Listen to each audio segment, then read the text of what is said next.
Hi friends, ఇవాళ మనం కొత్తిమీర రైస్ చేయబోతున్నాం.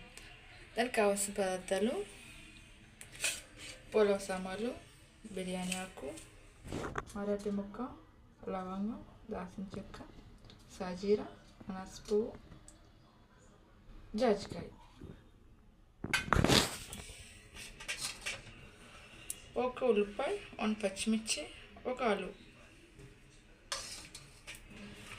కొత్తిమీర రైస్కి పేస్ట్ చేసుకుని ముందే పెట్టేసుకోవాలి.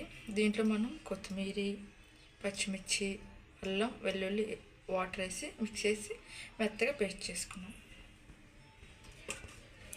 తగినంత సాల్ట్, చిటికెడు పసుపు, సరిపడ నూనె, నానబెట్టుకున్న బియ్యం.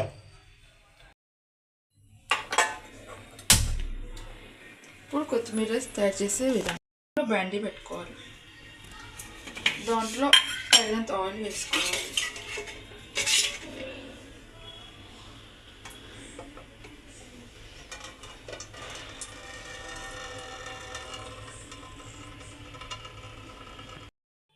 ఆయిల్ వేడెక్కాక మసాలా సామాన్లు వేసుకోవాలి.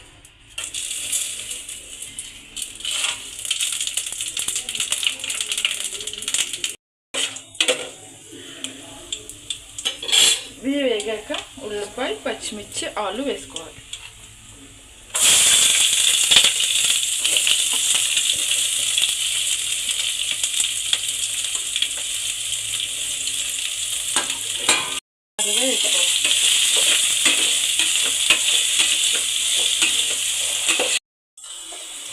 అవి మగ్గడం కోసం కొంచెం సాల్ట్ వేసుకోవాలి.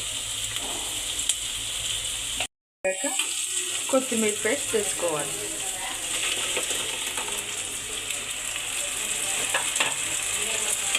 ఇది కూడా ఒక 5 నిమిషాలు మగ్గపెట్టుకోవాలి. పైకి నూనె తేలేదాకా 5 నిమిషాలు మగ్గపెట్టుకోవాలి. ఇది బాగా మగ్గాలి. కొంచెం మగ్గాక వాటర్ వేసుకుందాం. తగినంత ఉప్పు,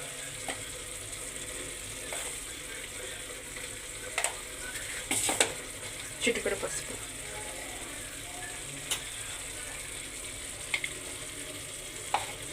బాగా కలుపుకోవాలి.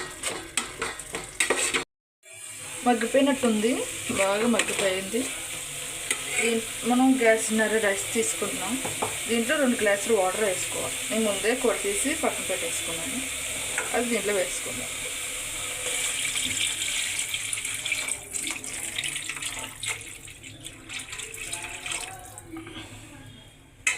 ఇది బాగా మరగాలి.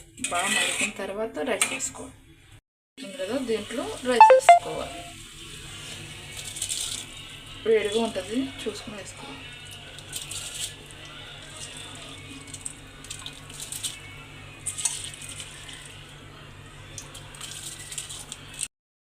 రైస్ వేసుకున్నాం కదా, ఇప్పుడు బాగా కలుపుకోవాలి. దీన్ని 15 నిమిషాలు మూత పెట్టుకుని బాగా మగ్గ పెట్టుకోవాలి. తర్వాత మళ్ళీ తీసి చూసుకోవచ్చు.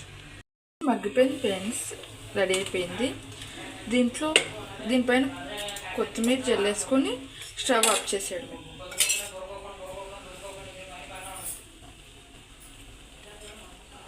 Coriander rice ready.